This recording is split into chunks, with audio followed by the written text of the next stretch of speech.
Hello? Just take your time to climb.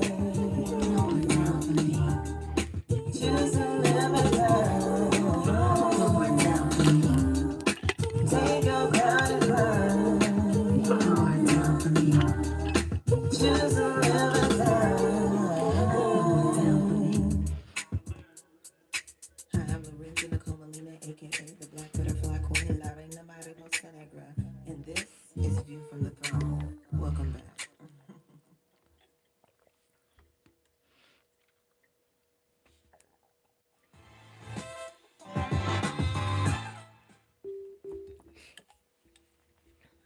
Hello, welcome back to the throne. This is Lorenza Nicole Molina, aka the Black Butterfly Queen, La Reina Mariposa Negra. And yeah, yep, it's Wednesday. It's hump day.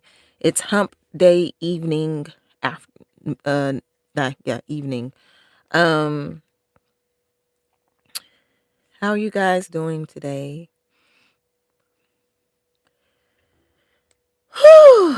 Let me get in here and make sure that I'm being heard before I do anything else. Let's see.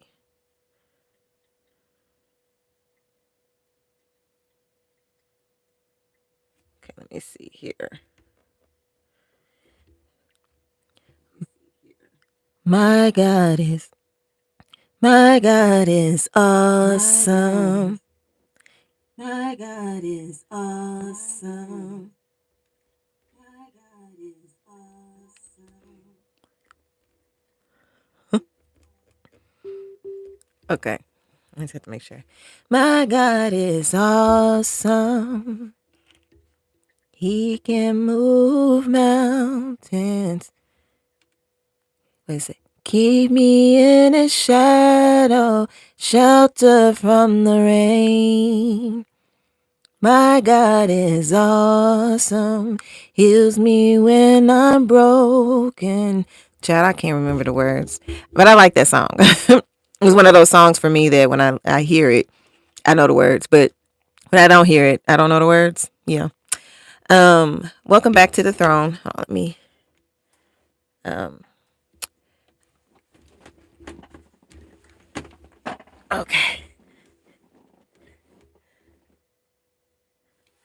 All right. Um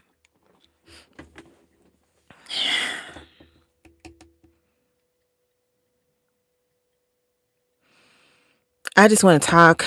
I just want to go ahead and pray, and then I'll talk about some things like we always do. God, I just want to thank you for today and watching over everybody that will hear this and this podcast. View from your throne, view from the throne, view from a different perspective. Help us to hear what you want us to hear and not hear the things through the filter of trauma, pain, bad experiences, or even good experiences. Help us to hear the voice that you have for us in our inner ear, that message, that thing that we need, that encouragement, that confirmation. And God, just keep my heart in the space that needs to be so that you can say what you want to say, so that we can enjoy this podcast, so we can, so this episode is what you need it to be. In Jesus' name. And keep everybody safe that is listening as they listen and throughout the rest of their week or day or whenever they hear this, and their families and all those that they love. And I pray that you touch their prayers, that they've been praying, and meet them where they are, and show them your love and what you mean by love. In Jesus' name, show us all that. Anytime we start thinking that we know what it means, show us all that. In Jesus' name, amen. Um,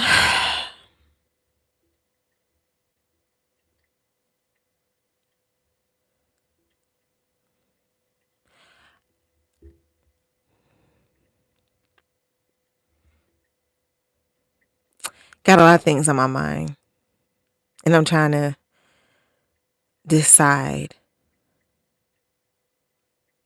what I want to say. Um,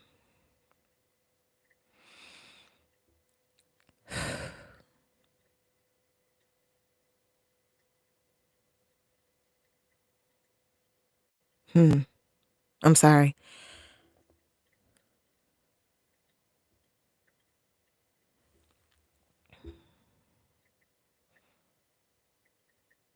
Well,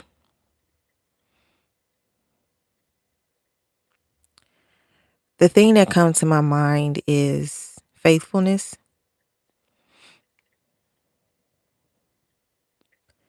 And I think it comes to my mind because I think sometimes, and I want everybody to hear this. If you're a believer in Jesus Christ or not, or you're on the fence and you're trying to see, I just want everybody to know that anybody that is a believer or not, we're all human first. And we are uniquely designed in when you let God into your heart, or you let him into your life, you're asking him to use your life as a connecting point to meet him, to introduce himself to other people, for God to get the glory out of your life, meaning he gets recognition out of your life. He gets praise from you. People that are close to you and far from you and in between get to see God express himself. You're lending your life, your free will over under him and submitting it and saying, I want you to use my life. I saw somebody say, it's in the song, actually, the song, I can't remember it right now, but on time, God, you know you love doing miracles. On time, God, you do the impossible. I think that's it. You never give up. You're never too late. Nothing's too hard for the on time, God. You always show up. I love that song. We were there when they first did the song and Women Evolve, the first Women Evolve, and it was a nice experience. So when you see that video, we in there, we part of that video, you know what I'm saying? Me and my sisters, we part of that video. But in the song, it talks about, your life being, she says, my life, your story. And that's exactly what it is. It's your life, but it's God telling the story and giving him permission to tell the story. Because when I say permission, yes, he's God, but God gave us free will to choose, because nobody wants to be forced love. We don't want it. And if we're made like God, why would God want to force love? You know what I'm saying? Like, force you to serve him. He wants it to be something you choose. He wants to be chosen. And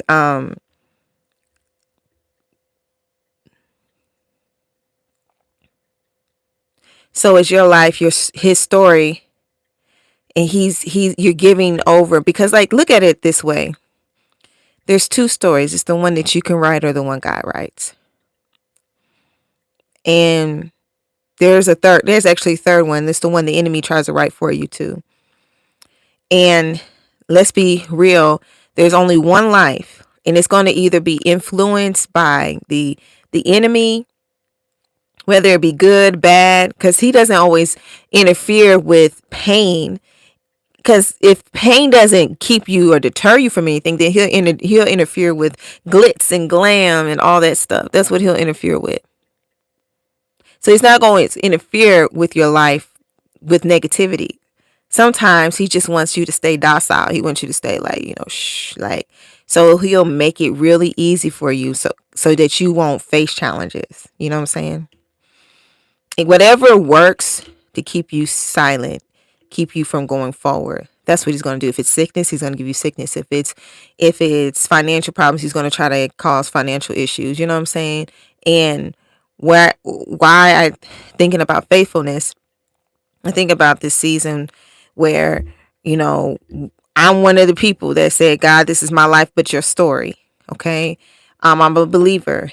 I am more than just, I'm a disciple. I'm not just a believer. I'm not just saying I believe in you, but I'm living as I believe in you. I am letting my life be a witness to those around me, or those who can see it. And that doesn't mean that for me to be that I'm going to be perfect, or that you're going to be perfect. It is the human experience that we can, it's the human experience and God showing up in that lets us know how much God really loves us, because we are as filthy rags, as the Bible says. Like, we are, our bodies that we are in, what we're wearing right now, where our souls and spirit is sitting in, this body is always going to make mistakes. It's always going to be full of sin. It's always going to be full of something, and never going to be perfect. And God, Jesus showing up in us, he lends his light, his blood, his resurrection power to us, so that the person that's on the inside is not attached to the things of this world. Greater is he that's in you than he that is in the world, right? And that you are in this world, but you're not of this world any longer, because you've been reborn into the kingdom. You see? But it doesn't mean you don't live in this world. And that he came and died so that not only that you can have life, but that you can have it abundantly, more abundantly.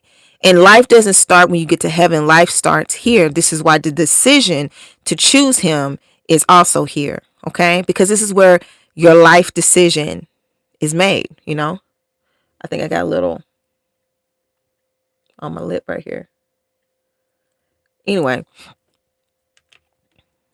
so faithfulness. Right now, I say all that to say is that right now it seems like a lot of growth is happening among a lot of people and things like that. And he is growing us through faithfulness. He's growing us in the spaces where we haven't been challenged before.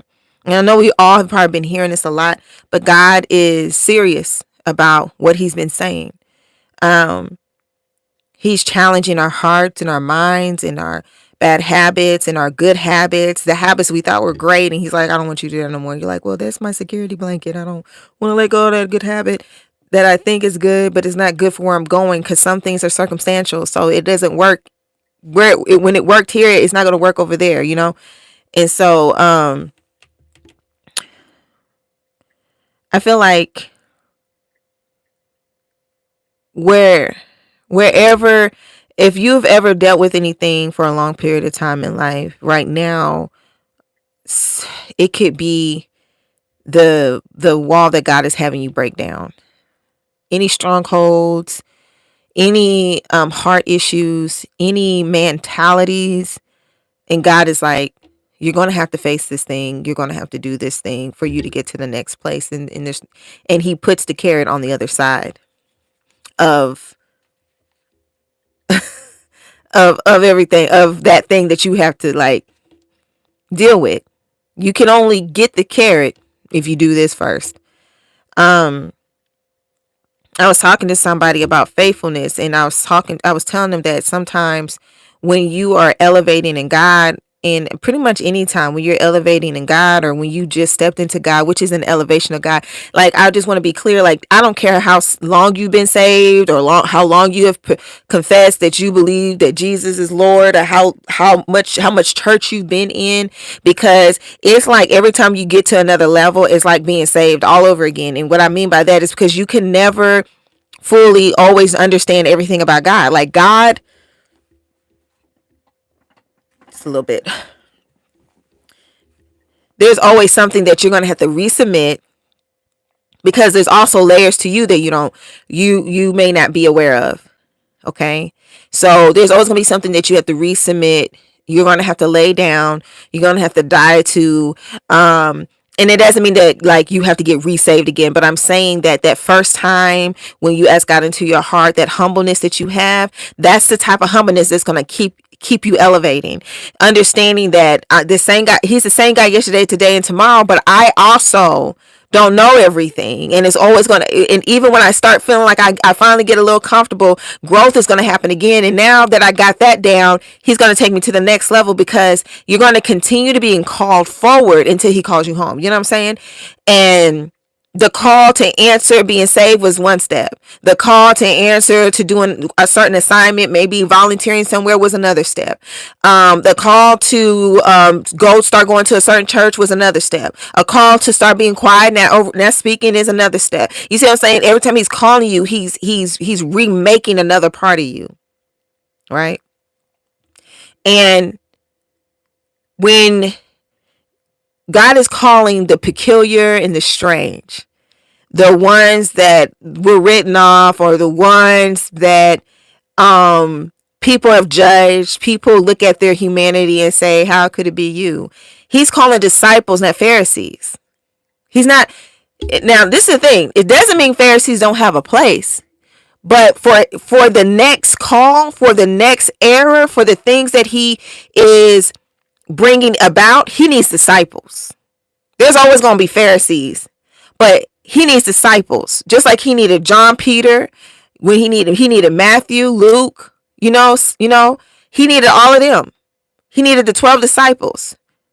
And at one point there were more than 12 that were following him, because John's disciples began to follow Jesus, the whole thing and everything. But the main 12 that he chose, okay? And yes, there's going to be some Judases. There's going to be some Judases out here. But know this, that Judas did not know, did not understand, because Judas, he was so tormented by what he did that he ended up, taking his life.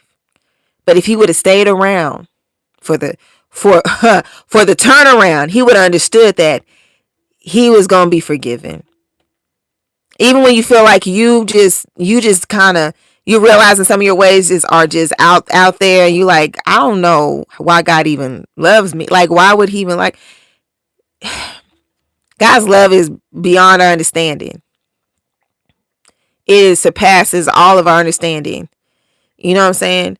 But know that the best thing for you to do is just continue to repent, continue to go before God. And when you repent, don't just try to do the same thing. Ask God to take the taste of something out of you. It doesn't mean like it's alcohol or anything, but sometimes we have a taste to be petty. Sometimes we have a taste to gossip. Sometimes we have a taste to defend yourself. Not that it's wrong to defend yourself, but there's a time, because and there's a strategy to defense. You know what I'm saying? And maybe God's a strategy that's greater than yours.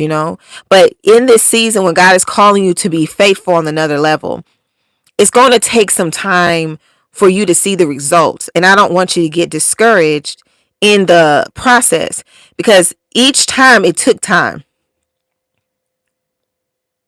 And a lot of times when we don't see certain results, or we're asking God for something, and God's saying, okay, I'm going to give this situation to you to walk in, or I'm going to allow you to walk through this to prove your faith. Not necessarily to him, because God knows what you're capable of. You need to know what you're capable of. See, there's a lot of times when we say to other people, I believe in you, I have faith in you. Right? Faith is the substance of things hoped for, and the evidence of things not seen. God doesn't have to have faith in you. He has a knowing in you. He knows what you're capable of. Do you have faith in you? Do you have faith in the God that has a knowing in you? Do you have more faith in his knowing about you than your experiences that you've had in the past?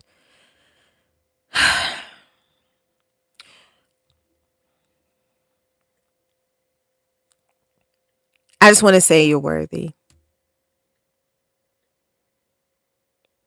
You're worthy because God says you're worthy. Like, none of us are worthy, but we are qualified for love. We are qualified, verified, and worthy for God's love. People may not get you. They may not see you, may not understand, but you're worthy. And it's so important that you follow through with whatever he's giving you to do and stay faithful, because you won't know what it is at the end, really. See, the carrot, it came from somewhere. The carrot that's on the other side of faith, that he has sitting on the other side. And he's like, here it is, build the bridge. Here's the bricks, here's the stone, here's the mortar, here's the measurements, here's all the tools that you need. Now I need you to build the bridge to get to the carrot. But the carrot represents something bigger, because the carrot came from something bigger. Carrot, you don't just like grow one carrot. A carrot comes from a whole garden of things. It comes, usually there's a lot more carrots there. There's probably some other vegetables like peas or watermelons and grapes and all kinds of things, because it came from somebody's garden. And God is like, if you can be faithful for this one little carrot, those who are faithful over the small things, he can bless with the big things. I need to work this thing out in you, because I have way more to give you. But I need you to be willing to build for the carrot, because the carrot is made of the same things that the rest of the other garden is made of. It's the same substance. It's the same one who planted the garden. It's the same one that laid the soil. It comes from the same place. And if you can do that for the little thing, you can most definitely have the bigger things, because it comes from the same place. It comes from God. Are you going to be faithful with the things that he gave you to do, if you like it or not? And you putting your feelings beneath the will of God and putting God's will above how you feel consistently, or anytime you are challenged with how you feel, that's faithfulness. Well, you know what, God, I'm going to do this anyway. God needs you to see your heart and where you are. He needs you to see your growth. But you got to walk it out. I just want you to know, if you're not used to this, get used to things not being something you're used to. Get used to the unusable things, if that makes sense. But if you're not used to this, or if you're not familiar with this place, why hasn't that happened? Your prayer's already been answered. But are you going to be faithful? Because you need to, something in you needs to change. I said this last week. If there was a package that was for you mailed and it went to the wrong door and they got it, you would be upset. And they didn't give it to you. God is trying to make sure you're the person at the door. Who you are right now is not the person that's name is on the package. You're related to that person. You're connected to who you're becoming. But once again, you are in the becoming space. So you can't get something right now too early, because who you are right now is not the person that's becoming. So while your package is on the en route, God is having you do some things. So by the time the package shows up, you are the person that can sign for it. Because what God isn't going to do is give your stuff away to the wrong person. And you got to be the right person in your own life to receive that package. He loves you way too much. And this is the thing. It's not that he doesn't love the person that you are right now over the person you're becoming. He loves both versions of you so much that he's not going to give you something that is so precious that you can't handle, and it messes you up and you never get to become who you're supposed to become. And he's not going to give the person that you're becoming, the one that puts in the hard work, the one that showed up and stayed faithful, somebody give their stuff away to somebody who hasn't been faithful. Faith is required for the John Hancock on the signature. If there's no ink in the pen, it's because there's been no faith pressed. The ink in the pen is that faith. You can't write your signature down without that ink in the pen. You got to get that ink in the pen. You know what I'm saying? He needs you to be the you that he's calling forward before he gives you the package. And God's delivery system has never had a slip up or a mess up. And it don't matter if it look like you. If it ain't the you that he's called, he's not going to let you touch it. But guess what? He ain't giving your stuff to somebody else, because what's for you is for you. Right? You know what I'm saying? What's for you is for you. What's for you is for you. But you got to be the person that you're becoming to receive what's for you. Because God is not going to give your stuff to just anybody. Just like he's not going to give somebody else's stuff just to anybody. What's for them is for them. What's for you is for you.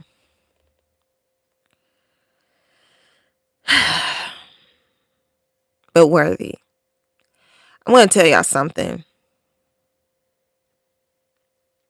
Worthy. I think I have dealt with this feeling of feeling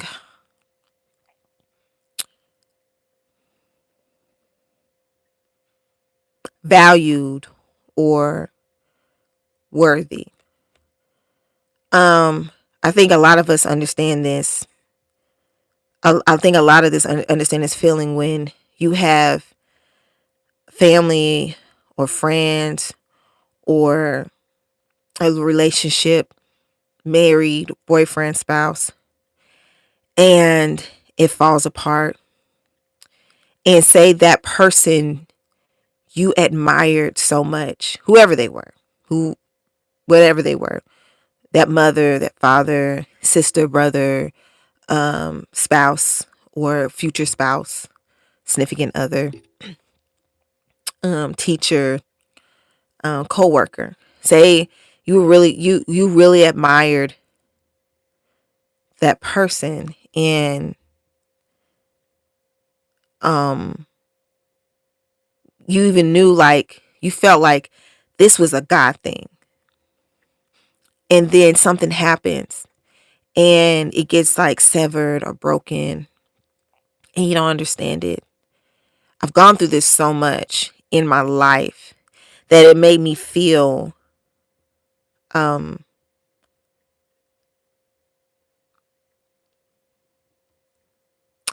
like I wasn't worth it, just worth it, worth the time, worth the space. And what's crazy is it's like I felt like God loved me, but I also would get angry with God, like, why? Why would these things happen?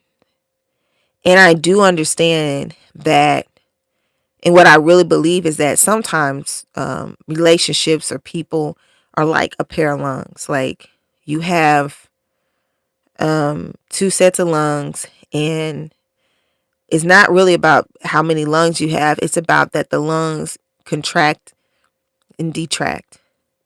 And there's moments where they're filled with air and full. And there's moments when they're not filled with as much air. And it makes me think about the relationships. Every relationship we have is like a life.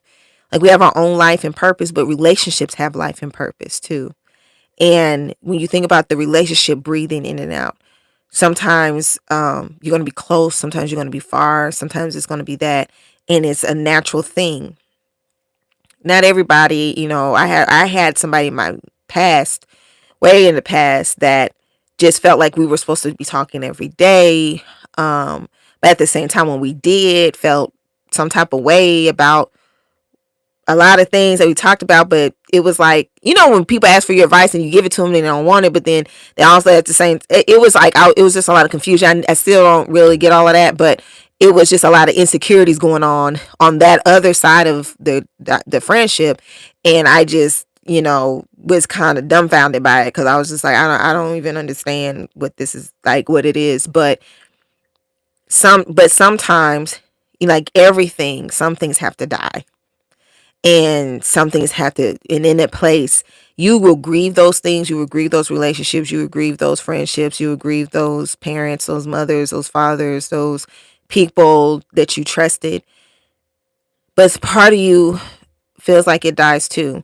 And it sucks. But one of the things that I realized, because I would get gaslit a lot behind how I felt about things, I've been treated like I've been dramatic, or I I'm just so broken, I can't see clearly type of person or whatever. Like, people have judged me based out of this things they see me go through, so they just assume that, oh, I'm just so bitter and so traumatized and things like that. And I'm just like, no, not everybody's just bitter and traumatized like that. Like, even if you are, it doesn't mean you can't make you make certain decisions, right? You can't see clearly, or you don't have the discernment of God. Like, you know what I'm saying? Because I am human, and because I have been through things, this is why I ask God about things, you know what I'm saying? And sometimes, people think certain things and they don't see it. And then later on, they always see it. And then they always come and they always say the things like, oh, I didn't see, blah, blah, blah. You be like, yeah, I know, because I have to be the dramatic one. But,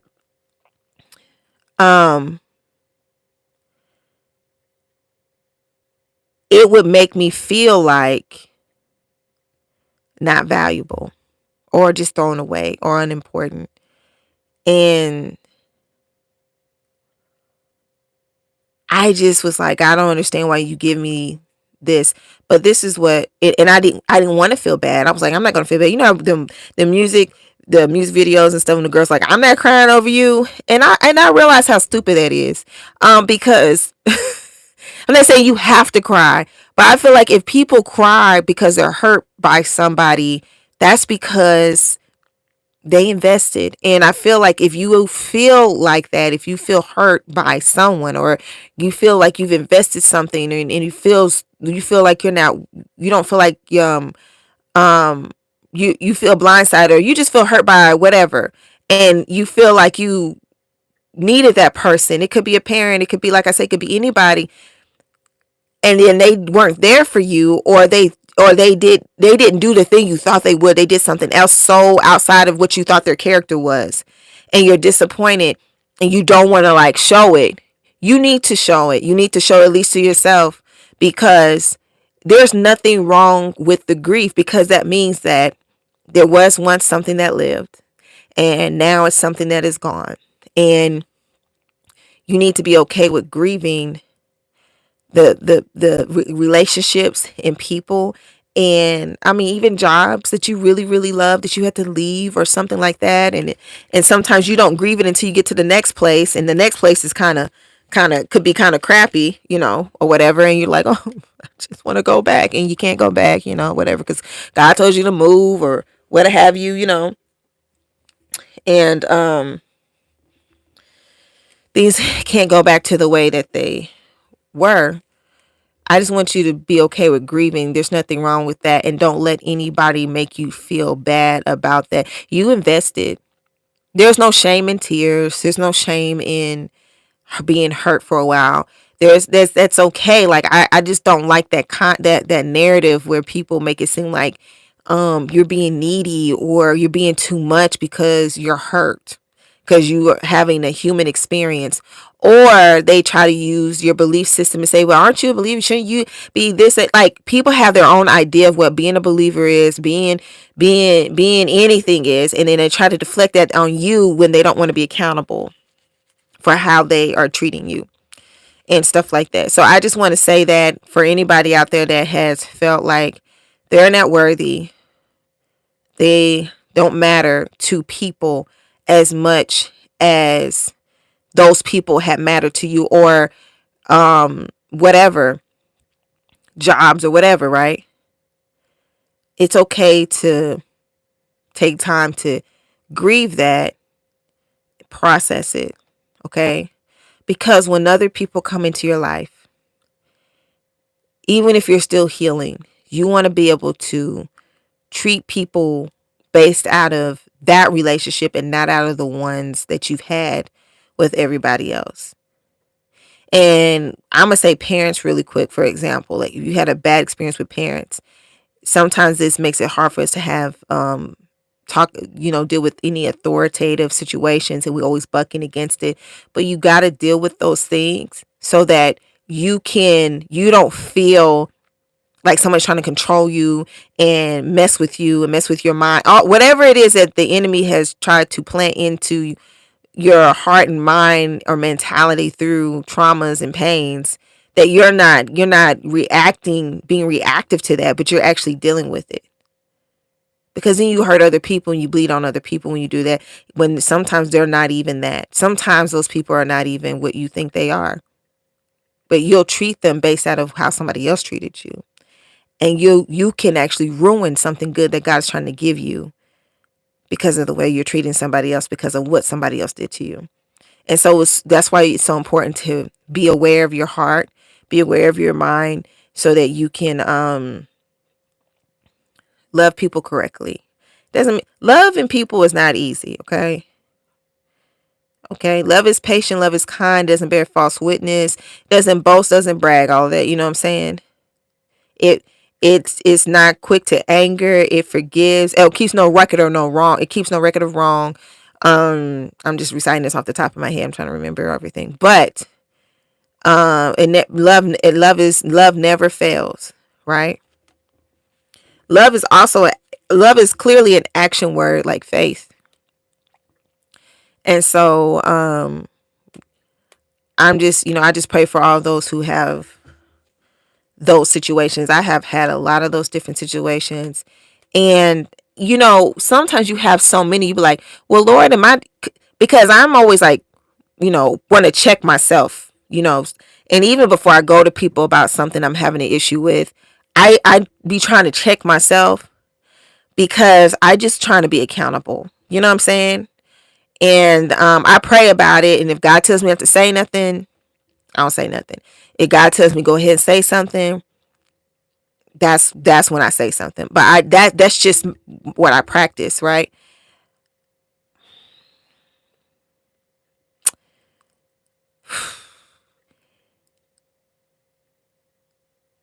It's not loving people is difficult, and you're not always going to feel something, but you most definitely, it's an action word. Okay, it's a choice. Okay, it is most definitely a choice to act in love even when you don't feel, because you're angry or you're upset or whatever. God says anger but sin not, meaning you're going to be angry, but you want your responses and what you do to be about love, not necessarily because of them, but because of how you feel about God. That's our anchor. God is our reason for everything. Doing things as unto the Lord when you don't know what else to do. You know? Oops. I don't want to be accountable. Why is that even turned up? Anyway. Anyway. So I just wanted to say that. But you are worthy. And you deserve to have the time you need to heal and forgive. You need to forgive, but I'm not trying to tell you you need to forgive like in a judgment way, but you need to be at peace is pretty much with the situation. Sometimes it just takes longer for people to have peace. Um, but continue to give it to God. And what that looks like is for me when I have something I need to give to God, I just anytime I feel it, I either I'm going to just start giving God glory. God, you're greater than how I feel. Or if I just have tears that come, I just let them come and I just talk to God. God, help me to get through this. God, and then it goes back to giving him honor and glory. But like, that's that's the action that I take to put God above how I feel. And then I still try to stick to what I know he told me to do.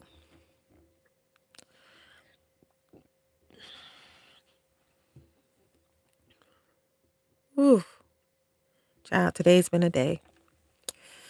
But yeah, I think that's it on that part. When it comes to just being worthy, you're worthy and you matter. And um, you're going to have to walk it out because sometimes, sometimes it's just going to be you and God, and that's okay too, you know. And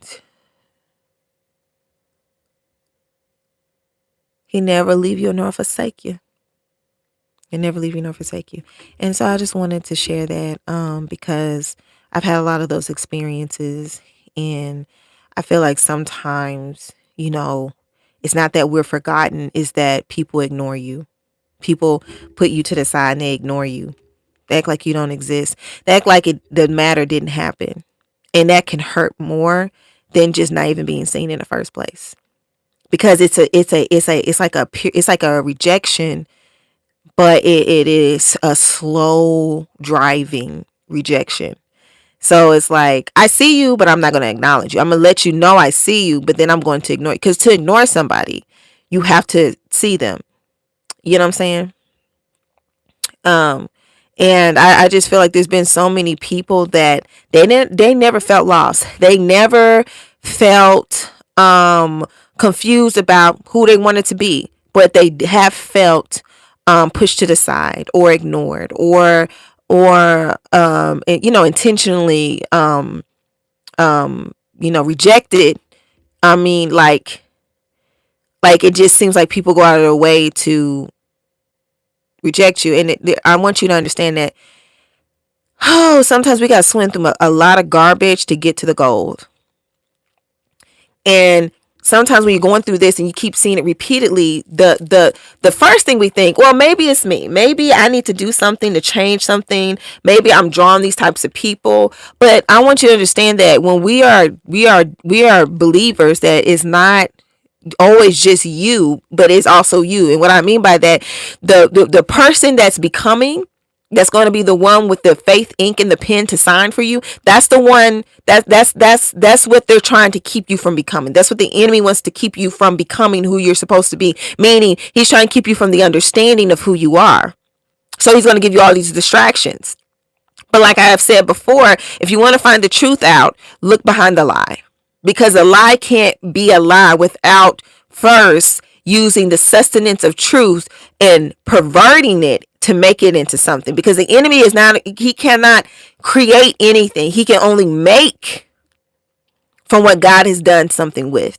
He can only do the opposite of God. That is the only way he knows that it is evil. If God is not doing it, he's going to do it. Whatever God says, he says the opposite. That's it. That's it. Okay. So sometimes it's not you like you think it is. Sometimes it's not like, oh, you need to change this and you need to change that, and you're just bringing these people. No, sometimes it's spiritual warfare, and you're being chased down by the enemy, but with this nonsense, and you gotta change your tactics up.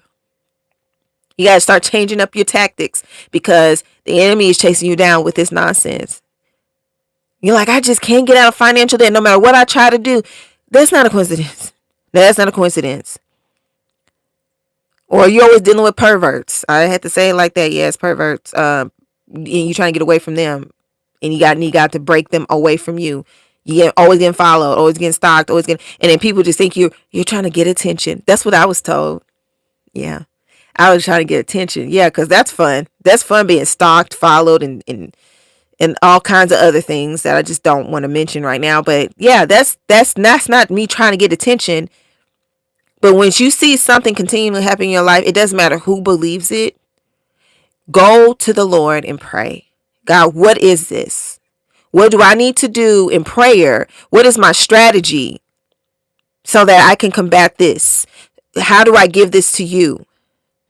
Because people who, and I even, and speaking of like friendships falling out and crazy stuff happening to you repeatedly and stuff, I've had somebody actually get jealous because people was stalking me. Like, what why would you be jealous of that? How low is your self-esteem?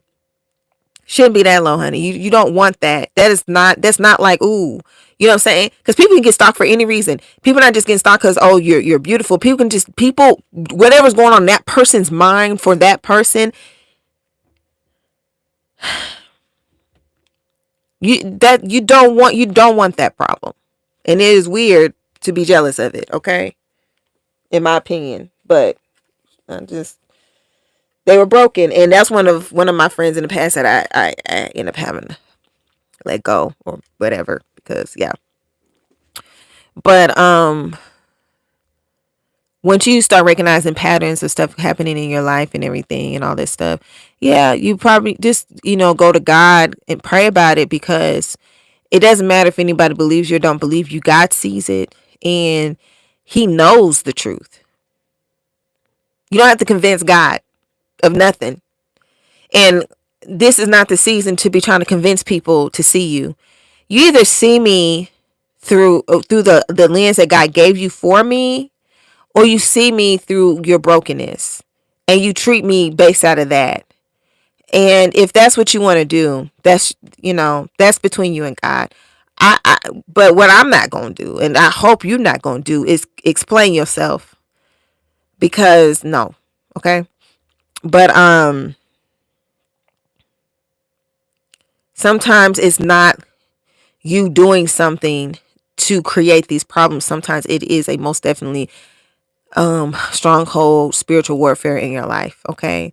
And it's a certain type of assignment, and that assignment is masking the truth about who you are, what God is trying to do, and all that stuff. Okay. So we, because the enemy will always try to make you think it's us. Oh, we got to change ourselves, especially if you're like an overthinker, or you're a person that tries to be responsible or accountable. If you're a people pleaser, he's really gonna drive you into the wall, make you feel like you can never do anything good. So I just want to talk.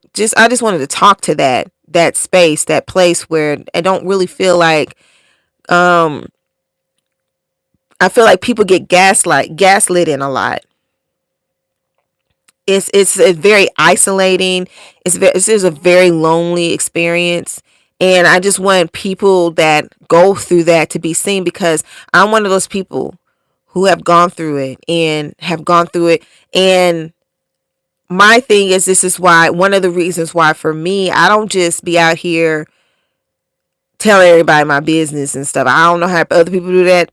That's good if you feel fine with that, I guess. But I'm very particular about the things I share, who I share it with, and I don't trust everybody.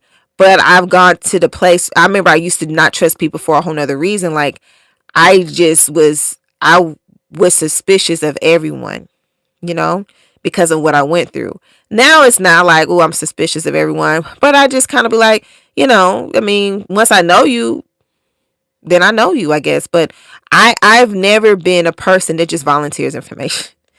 If something in me has me talking to you, don't think I'm outgoing, because I'm not. I'm outgoing with those that I love and I feel comfortable with. I'm very much an introvert. Okay. I'm kind of like an ambivert. Like, I can be outgoing if I have to be, but it's going to take some energy out of me. Right. I have to prepare for things. I'm not the spontaneous one. You may think I'm being spontaneous, but I planned to do what you wanted to do that day. And I already told myself what I needed to do so you can do what you need to do. And I said, I'm just following the leader today. That's a plan. That's not, you know what I'm saying? So, like, introverts, when they trust you and they let you into the world, and I'm a talkative introvert, so I will talk and talk and talk. But if I don't got nothing to say to you, I can't make myself say it. Like, that's the thing. I can't just be like, oh, I want to say this. I can't make myself want to talk to you. But if I have something to say, I am clearly excited about you as a person. If I overshare, it's not because I'm trying to, but it's just that's how comfortable you as a person has made me feel. And I'm not like that with everybody. And it's not because I'm trying to hold the base. It's not natural. I can't just make up stuff. And and if you got something to tell me, just tell me what it is. Don't sit here and talk to me about a whole bunch of little things. And just because if I feel like you really want to say something, just say what it is. We can get to the point. We can be straightforward. It's okay. I don't like passive aggressive stuff. You know what I'm saying? I just like to be direct and say what it is so I can get clear understanding. Even if it hurts my feelings, I rather know than not know. That's just me, And so I'm kind of clean cut. Like, you either going to get something from me, or you ain't going to get nothing. You either going to get, but you're always going to get honesty. You're always going to get the truth. It's just how much of my life am I going to share with you? Probably not a whole lot. You know what I'm saying? Not because I just never am that. I can't be that. But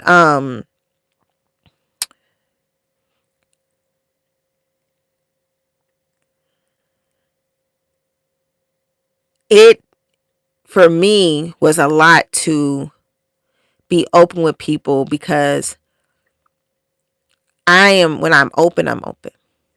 Once that door is open and you've gotten the key, look, you've gotten the key to the heart that God gave me for you. And I just want to do everything for you. Now I'm ride or die. Now, whatever you need, I got you, boo. I got you. I'm pulling up, I'm rolling up, whatever. I got you. But it hurts, and this is something that has hurt me. It hurts when I'm this way and it gets judged. And then I get told I'm doing too much. Oh, that's too much.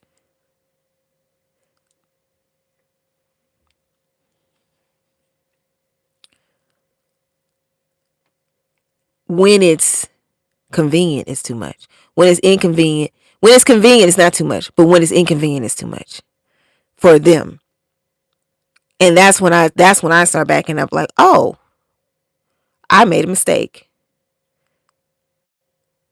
Let me reevaluate. It already took me forever to just something opened me up. But now I'm being, you know, and when people trust people like that and they are sharing, it's not like I'm just calling up people left and right and, I'll just be being considerate of your time and selfish. But I'm saying you just feel comfortable sharing your life, telling stories, laughing, cutting up. And then when it starts becoming like you're being too much and that's not what the mode has been, it's confusing. But that's when I start backing up. But when you treat people that way, understand that the value that person holds you to, for them to be open in the first place, is nothing small. Like, some people are just social butterflies, but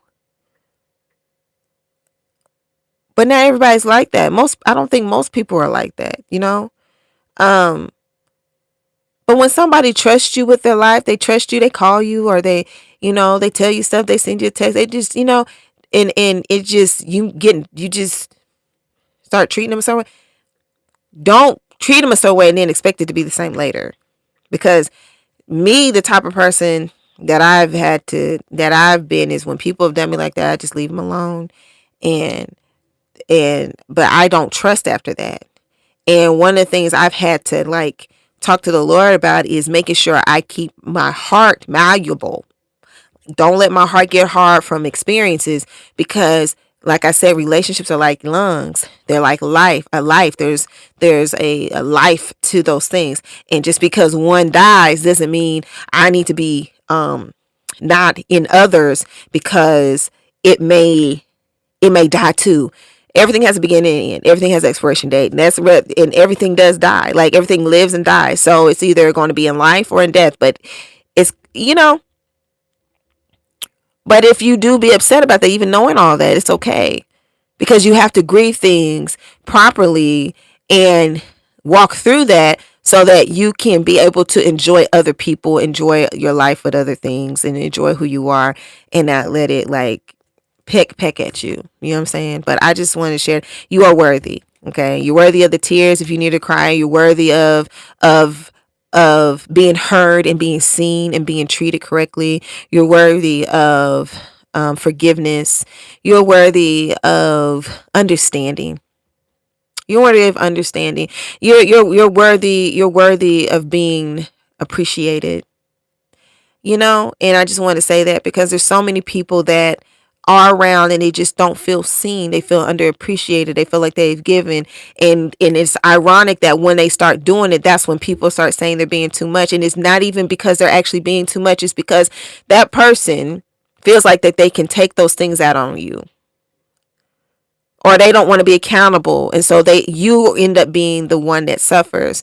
And I'm sorry, but ask God to help your heart, so you don't allow what people do to keep you from loving and being the kind person you want to be and the loving person that you are on the inside. So that that treasure, when it is opened up, you, and this is the thing, this, I talked about this last time too, that when you do things, continue to do it as unto God, because that also helps cover your heart. It doesn't mean things won't hurt if people trip, because this is the thing, we're all human. This is what I said at the beginning. We are all human people. Nobody is perfect, and we're all learning about the face of God through other human people's experiences. You know what I'm saying? And we're human. We're human first in this earth, you know, and people can believe and love God, but we have all of us have something that we got to like be delivered from, be changed from. So you want to make sure, like, when those things happen to you, that you're giving them to God, so that your heart stays kind, so your heart stays malleable, so it doesn't get hard. No one deserves your heart hardened because of them. Like, no one's that valuable valuable more than God. Like, God wants us to keep our heart malleable for Him, right? So He can, love can be flexible, and He can, His will can be moved through that. Don't let circumstances harden your heart. You're gonna be upset, maybe. You may be angry for a little while, but don't push it back and ignore it. Don't ignore it, because it's going to come up again, and it's going to come up in a way you are going to hate if you don't deal with it. And don't be mad at people that come into your life that force you to deal with it and treat them like crap, and they're unaware because they don't know what you've been through and they don't know your heart. And what I've learned is that sometimes in my own life, which I wouldn't be surprised if this is in someone else's life, going through certain experiences, because you're bringing a certain light to a certain issue by just showing up. And you don't even know, you don't even know. Have you ever felt like you just stepped in something? You're like, I stepped in something. I don't know what, oops, what's going on? But see, I realize that God gives me the gift of, like, a certain gift of understanding, a certain gift of sight or perception forward. Like, I don't want to say perception, but vision forward, and structure and hearts and stuff. Like, He gives me a certain type of understanding. And because of that, it's kind of like what Denzel Washington said, sometimes your light irritates other people's demons. And sometimes people, it doesn't mean that people are bad, but when we, like I said, we can be sitting here dealing with strongholds in our lives, and we can be used to those strongholds. We can have identified with those things, and we're sitting here dealing with it, and somebody comes in and pokes around at it, and you get mad at them for it. But like, a lot of people are, a lot of people are here to help you grow. And God, and see, this is what I also said last time too, is that, was it last time? But that sometimes ironing sharpened iron is not comfortable. We love that term. Ooh, iron sharpens iron. High five, girl. High five. What's up, bro? Like, what's up? What's up, king? What's up, queen? Like, iron sharpens iron until you don't like how it feels, because God uses other people of light to show you where your dark parts are in your heart. And you're not always going to like seeing mud on your face, but you can't be embarrassed, because if people really love you, why would they be mad at you for that? Because it's not like they are without sin. But you can't treat them bad because their light shed some light on a space that you didn't see at first until they came into your life. And now you want to be mad at them for it, when really you're the one that has the issue, you know? But guess what? If iron is sharpening iron, then it's also going to come back. When I was at Women Evolve, there was a husband and a wife that were talking on a panel for husband and wives and things like that. But I felt like this can work for any relationship. And she said she was a therapist, a psychiatrist or whatever and everything. I forgot what he was, but She would spill on him a lot, like, you know, that's her husband, she shared, blah blah blah. But he would just always be okay. He's just always okay. He's always okay.